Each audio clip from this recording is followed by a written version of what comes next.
Oui, bonjour chers frères et sœurs, pour votre fidélité, partout où vous êtes. Shalom, shalom.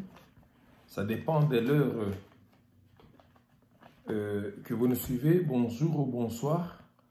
Mais toujours est-il que nous sommes ensemble. Nous nous retrouvons encore une fois pour ce énième live, cette troisième série de l'émission, enfin disons, de l'enseignement sur la grâce divine. C'est votre humble serviteur, l'apôtre Paul Kingombe. Je suis là au rendez-vous pour qu'on puisse partager un peu, encore une fois, par rapport à la grâce divine. Nous parlons de la grâce de Dieu manifestée en nous. La grâce qui est une faveur imméritée, comme cela a été le cas avec Jacob, comme on vous l'a dit la semaine passée, Jacob l'usurpateur. Alors, l'Éternel lui a accordé cette grâce, n'est-ce pas, par l'alliance qu'il avait conclue avec Jacob pendant que Jacob était dans le ventre de sa mère.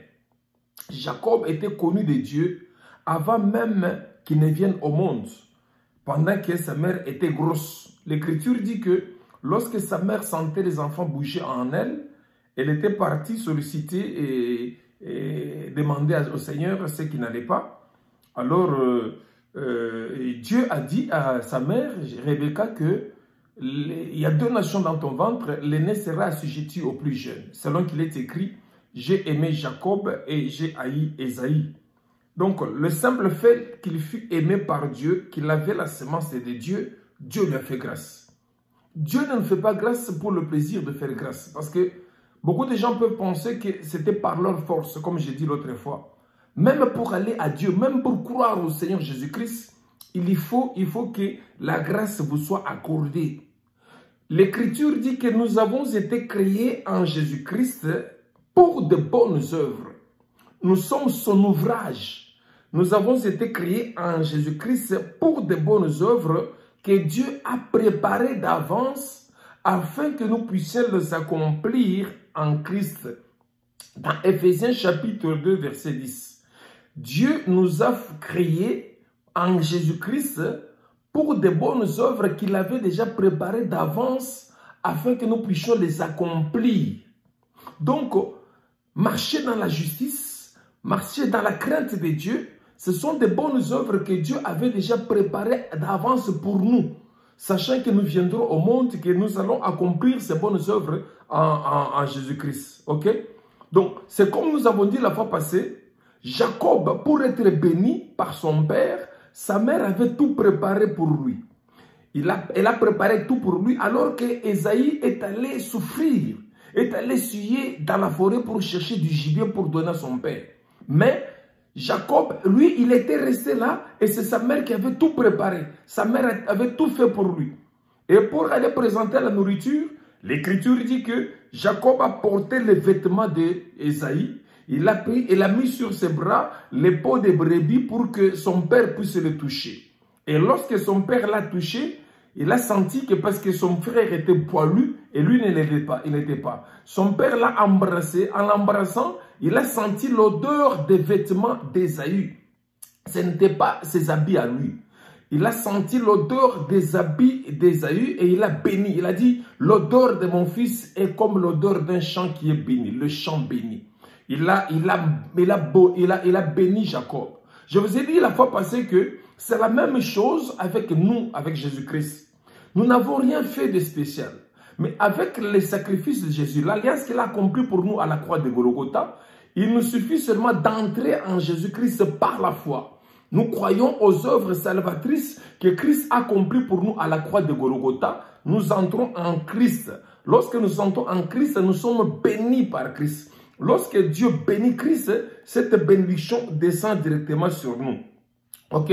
Nous aussi, par la grâce de Dieu, donc nous entrons dans la peau de Christ pour être bénis. Lui qui a tout fait pour nous et conclut cette alliance à la croix de Golgotha. Vous comprenez? C'est ça la grâce de Dieu. Donc Christ a tout compris pour nous à la croix de Golgotha. Il nous suffit seulement de croire. Lorsque nous prions, Dieu entend notre voix, mais lorsqu'il bénit dans le corps du Christ. Nous sommes en Jésus-Christ pour être bénis. C'est pour ça que l'apôtre Paul dit ici, dans Romains chapitre 8, verset 1er, il dit, il n'y a donc point de condamnation pour ceux qui sont en Jésus-Christ. Donc nous sommes en Christ, la grâce nous est faite, il n'y a plus de condamnation pour nous. L'alliance par laquelle Dieu nous fait grâce, l'alliance que Dieu a conclue en Jésus-Christ pour que nous puissions être ses enfants. Et il n'y a point de condamnation pour tous ceux qui sont dans Jésus-Christ. Il n'y a aucune condamnation pour tout cela. La grâce a tout fait pour nous. Il n'y a donc aucune raison que quelqu'un puisse s'enorgueillir et dire que oh, moi je suis plus saint que tout le monde, moi je suis plus saint que l'autre.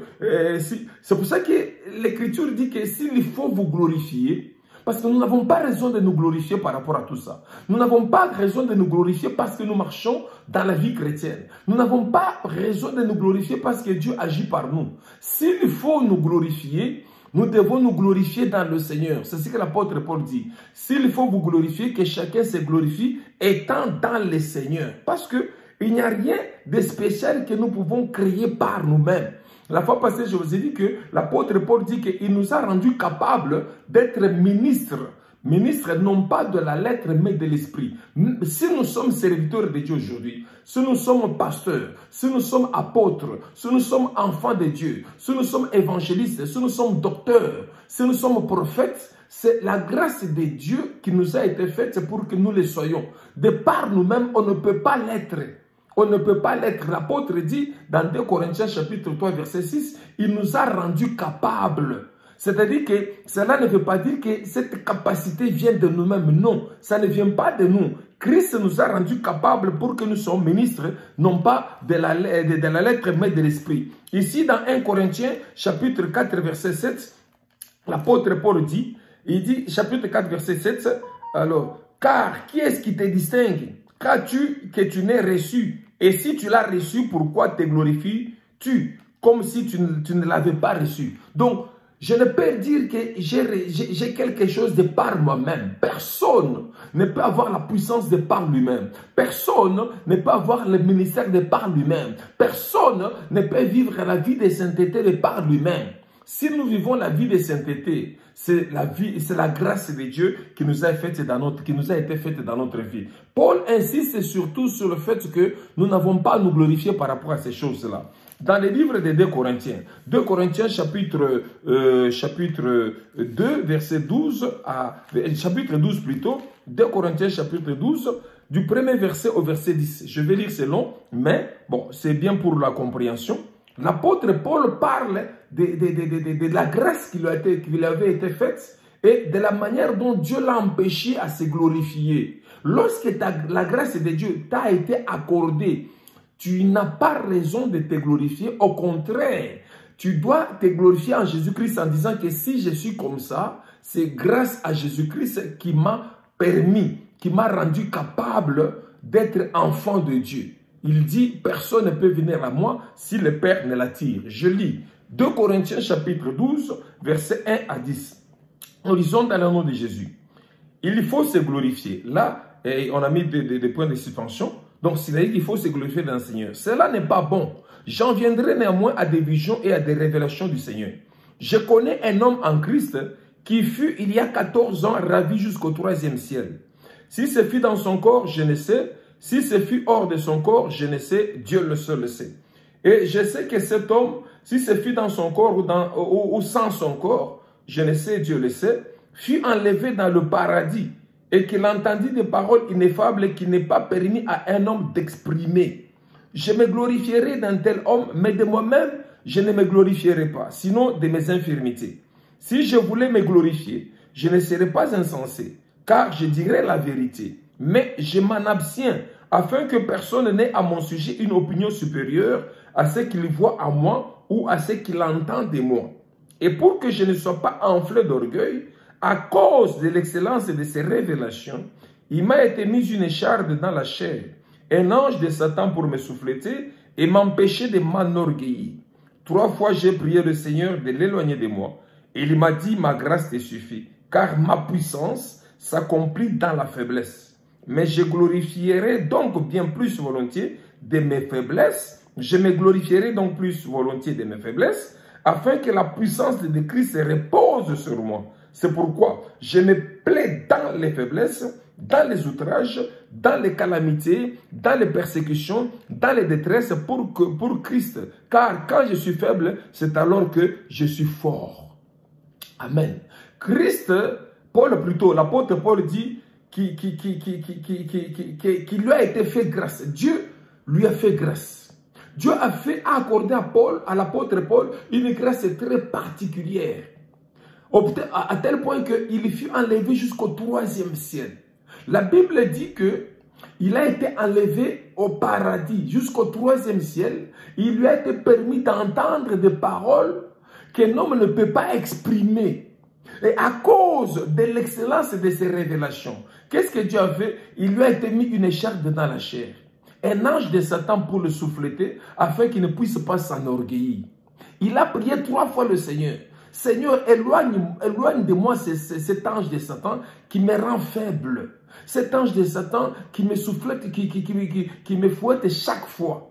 Après avoir prié à 3 reprises, l'Écriture dit, l'apôtre Paul dit que Dieu lui a répondu, il lui a dit que ma grâce te suffit. C'est-à-dire, ma grâce te suffit. C'est-à-dire que ma puissance s'accomplit dans la faiblesse. Alors Paul dit, je me glorifierai donc bien plus volontiers de mes faiblesses. C'est-à-dire que moi qui étais je ne sais pas, un fumeur, moi qui étais un criminel, moi qui étais cela, la grâce de Dieu m'a rendu fort. Pendant que j'étais faible, la grâce de Dieu m'a rendu fort. C'est là que Dieu se manifeste parmi ses enfants.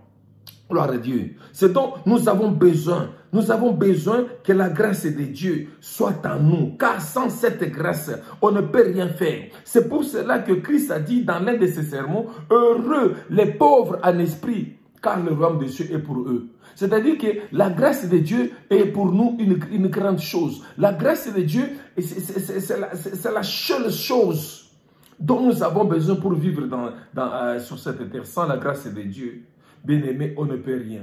Sans la grâce de Dieu, on ne peut pas le servir. Sans la grâce de Dieu, on ne peut pas marcher dans la crainte de Dieu. Tout ce que nous faisons dans le Seigneur, c'est par sa grâce, à cause de son alliance accomplie sur la croix de Golgotha. C'est-à-dire qu'on peut avoir été criminel toute sa vie, mais dès que le Seigneur nous fait grâce, nous les rencontrons, c'est fini, nous sommes sauvés. Vous verrez que les gens chez qui la grâce n'a pas été faite, ce sont des gens qui critiquent plus.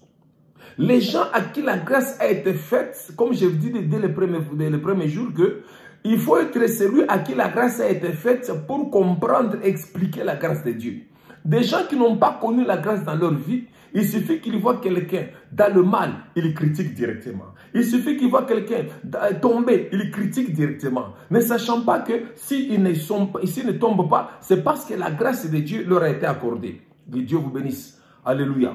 Alors, je ne veux pas être long. Je voudrais donner juste 2 exemples.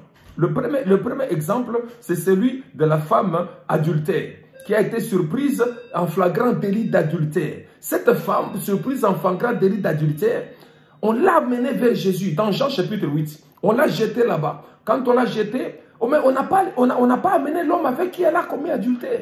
Vous voyez la justice des hommes. Vous voyez la pensée des hommes. Des gens qui ne font que condamner. Ils ont amené cette femme chez Jésus.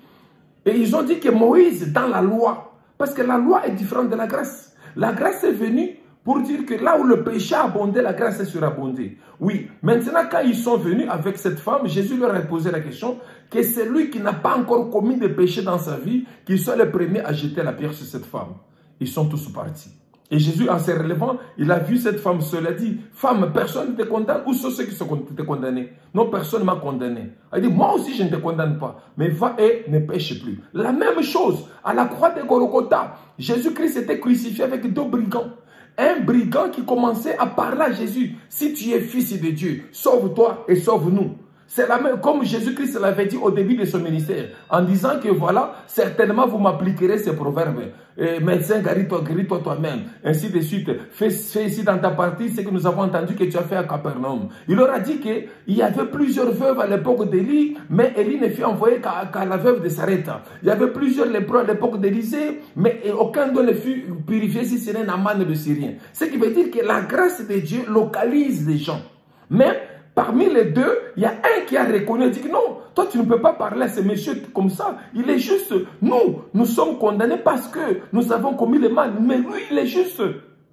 Il a reconnu cela, il a dit, souviens-toi de moi quand tu reviendras dans ton royaume. Et Jésus lui a dit que ce soir même, tu seras avec moi au paradis. Vous comprenez comment le niveau de la grâce de Dieu se manifeste dans nos vies. Alléluia. Que Dieu vous bénisse et que Dieu soit loué. Amen. La grâce de Dieu a fait que Christ descende du ciel pour venir chercher l'homme dans le parvis extérieur, dans le péché, pour l'amener dans la grâce du Seigneur, pour l'amener au ciel. Alléluia. Que Dieu soit loué, que Dieu vous bénisse. C'est cette grâce de Dieu. C'est là que nous disons que Dieu miséricordieux qui est descendu du ciel pour venir nous chercher. Parce qu'avec la loi, c'est l'homme qui cherchait Dieu. Avec les sacrifices au parvis extérieur, ils amenaient cela dans le lieu saint, le saint des saints. Mais Christ, maintenant, dans la grâce, il est descendu du ciel, du saint des saints, pour venir nous chercher au parvis extérieur. C'est là que nous voyons que le parcours qui s'est fait en 3 étapes, de la justification au baptême du Saint-Esprit, c'est Christ lui-même qui a fait par la grâce. Je vous ai dit l'autre fois que je vais expliquer par rapport à ça. C'est-à-dire quoi? Christ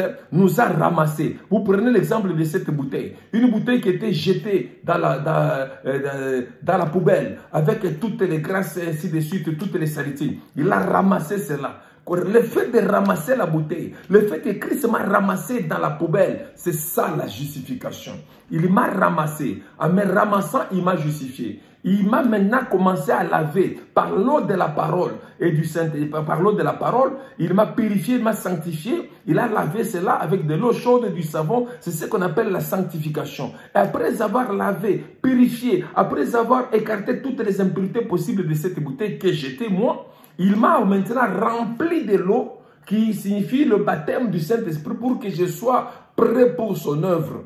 Vous voyez comment est-ce que la grâce de Dieu a fait dans notre vie. Il nous a justifiés, il nous a sanctifiés et nous a remplis du Saint-Esprit. Ce sont cela les 3 étapes qui se manifestaient dans le tabernacle de Moïse. Le parvis extérieur, le lieu saint et le saint des saints. Auparavant, avec la loi, l'homme cherchait Dieu avec ses forces. Mais avec la grâce, c'est Christ qui est descendu du ciel, qui est venu chercher au parvis extérieur pour nous amener dans la grâce du Seigneur, pour nous amener dans le ciel. Voilà ce que la grâce de Dieu a fait dans notre vie. Bien-aimés, je suis obligé de me limiter aussi aujourd'hui. Je me suis dit que je ne vais pas parler plus de 15 minutes ou 20 minutes. Alors, je voulais terminer par ici pour dire que nous devons nous glorifier dans le Seigneur parce que la grâce de Dieu nous a été faite. Nous ne sommes pas capables de nous-mêmes de marcher dans la vie de sainteté. Nous ne sommes pas capables nous-mêmes d'abandonner le mal, le péché. Nous ne sommes pas capables nous-mêmes de chercher le Seigneur. C'est lui qui va au Seigneur, c'est le Seigneur qui l'a appelé. Parce qu'il a dit que personne ne peut venir à moi si le Père ne l'attire. C'est la grâce de Dieu qui a été manifestée en nous, dans notre vie. Nous devons nous glorifier dans le Seigneur. Nous devons nous plaire de ce que cette grâce de Dieu s'est manifestée dans nos faiblesses. La puissance de Dieu s'est manifestée. Moi qui étais un impudique, je suis devenu serviteur de Dieu. Moi qui étais un colérique, je suis devenu serviteur de Dieu. Et les 3 étapes qui sont la justification, la sanctification, le baptême du Saint-Esprit nous a été accordées par cette grâce manifestée par le Seigneur dans les précieux puissants de Jésus-Christ. Merci bien-aimés. Je voulais terminer ici brièvement avec ce message de la grâce et que la grâce de Dieu vous soit accordée. Et nous nous reverrons plus tard, n'est-ce pas, pour continuer d'autres enseignements. Et que le Seigneur vous soit favorable, qu'il vous fasse grâce. Au nom de Jésus-Christ, nous avons ainsi terminé. Amen. Merci beaucoup.